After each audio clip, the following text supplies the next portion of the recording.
There's a lens that many Sony portrait photographers had wanted for years. They were enviously eyeing at Canon's 28 to 70mm with f2.0.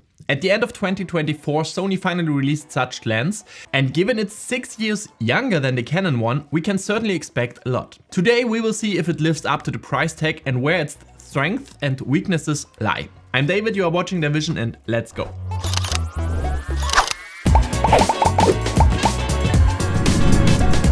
Let's get to the lens. Canon's RF28 to 72.0 impressed me greatly in 2020 and left a lasting impression. I still receive comments under my review on a German channel back then, where portrait photographers and especially in wedding photography rave about this lens. It can replace 4 prime lenses, is versatile, and considering it's an f2.0 zoom, it has very few optical compromises.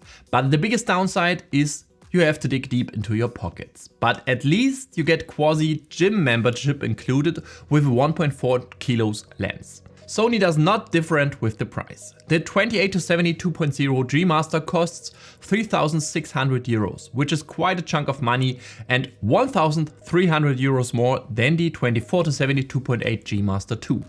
However, I still don't find it overpriced as this is a very special lens, not something for everyone and not something that everyone needs or wants. Weighing in at 918 grams, it's over 500 grams lighter than Canon's version, making Canon photographers wish for a version 2 of this lens.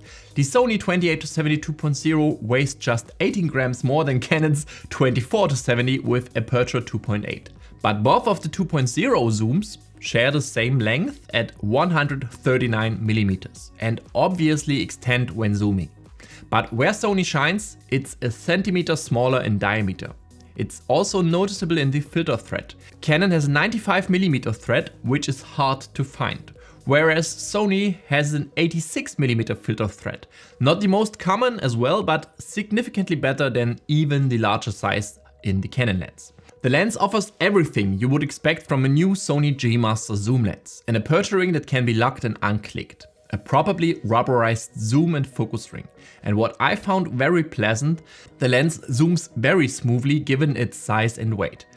If desired, there's a switch to change between smooth and tight. In tight zoom modus, the lens doesn't extend on its own when held downwards. There's an AF/MF switch, as mandatory anyway, and there are also the customizable buttons on the lens barrel. Of course, the optics of such a special lenses are always special, with 20 lenses in 14 groups and an aperture consisting of 11 rounded plates. If you intend to use this lens for semi-macro works, note that the reproduction ratio at the minimum focusing distance of 38 centimeters is worse at 1 to 4.3 than compared to f2.8 standard zooms. But let's take a closer look at the optical performance of the lens, and as usual, first with the sharpness.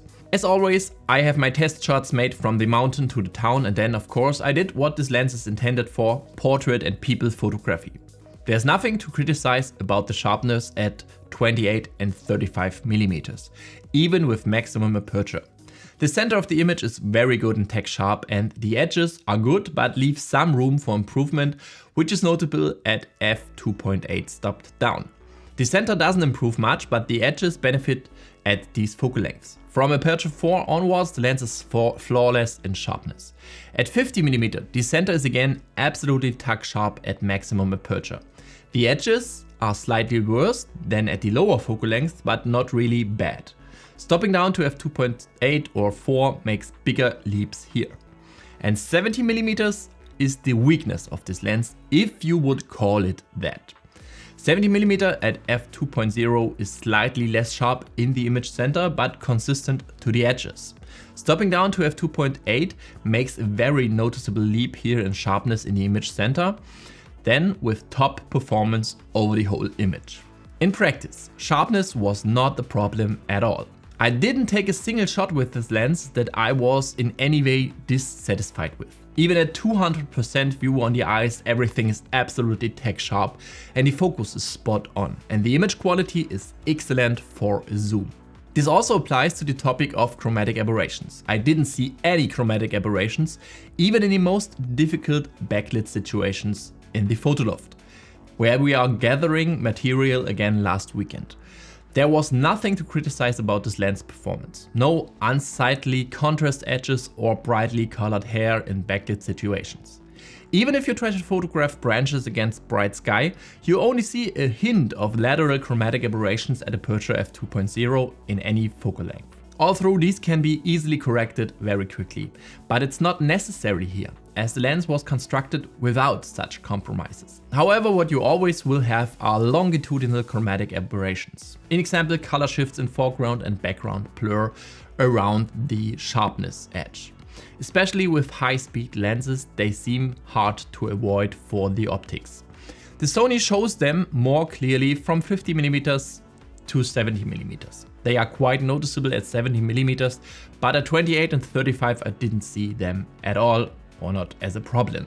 In practice, this can result in unnatural colors in shiny objects at the beginning or the end of the focal plane. But in practice I didn't notice them, even with continuous maximum aperture in my portrait shots.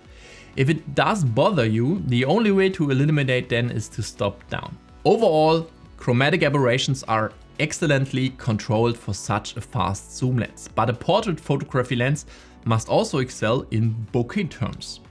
It is more difficult for zooms here, especially at lower focal lengths, as bokeh circles towards the edges are unfortunately not perfectly round here. This is clearly visible at 28 and 35mm at f2.0, but in practice it wasn't really disturbing, and I haven't seen a standard zoom that does much better in the wide angle range.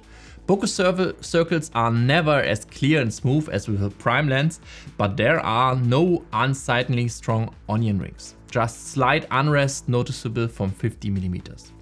Additionally, there are no contrast edges around the circles that could lead to so-called soap bubble bokeh effect.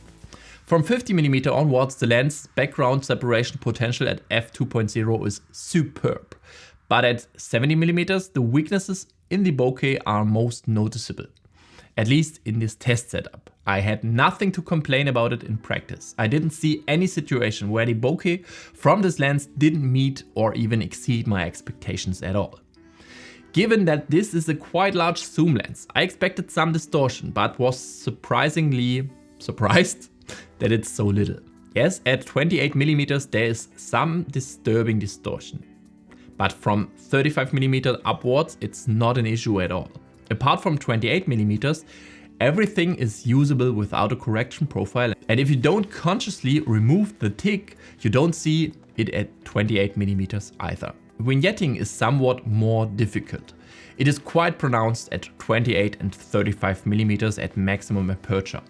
What bothers me a bit is that the vignetting is very strong in the corners and not more distributed across the image. However, this is not that much vignetting, and in portrait photography, no one will be bothered by it. Rather, add a bit more vignetting in post when I edit my images. Where Sony's G Master lenses have always excelled in the past is the backlit behavior and the flares. In terms of coatings on the glass, Sony has nailed it, and it's not different here. Flares from the side light are minimal and hardly disturbing. With direct light sources in the image, there's little ghosting, and the contrast drop in direct backlit situations is kept very much in check. This lens is made to perform well in almost any situation. If you want to use it for landscape instead of portraits, the Sunstars of the G Master are also quite suitable from f11 onwards. This also applies to the autofocus. Here, nobody probably expected anything else from a Sony G Master lens. There was basically no autofocus rejection and it worked flawless. All burst speed of all cameras are supported and the autofocus is also silent. But it would be terrible if it wasn't like that with a Sony G Master lens at this price point. It was a great fun to use it on Sony's Alpha 1 Mark II. And it's the combination for this camera, and they also got released together. And something that personally kept me away from buying Canon's RF 28-70 2.0 were the video properties, as it had terrible focus briefing.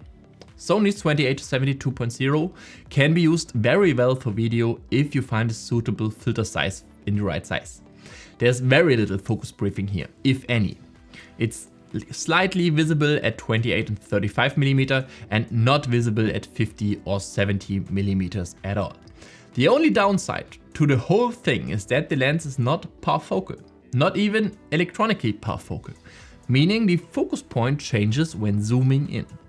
With autofocus activated, this is not a big deal, and it's that little here that it's not so bad at all. But if you want to focus manually, it's quite a bit annoying when the focus suddenly shifts when zooming in. But maybe this is just a firmware update away from being gone, since such things are usually software things nowadays.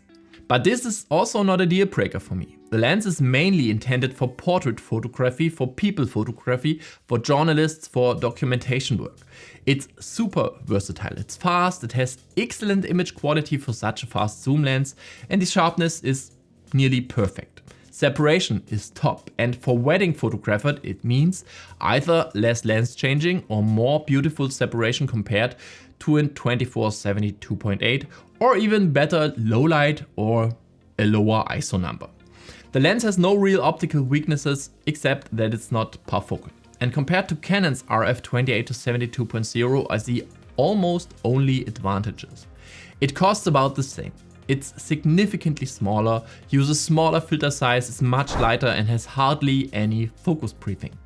There's not much to complain about here. But you also have to dig very deep into your pockets for this performance. But if you think it's worth it for you, you will not be disappointed by the lens's performance. If you want to buy it, you will find links to the lens under the video in the video description. And if you buy through these links, you will support this channel for free at no cost to you and ensure I can continue making such videos for you. If you liked the video, feel free to like, subscribe and hit the bell if you don't want to miss any future videos from me. Here are 2 more videos, Sony related, that you can watch next. And that's it for me for today, and bye!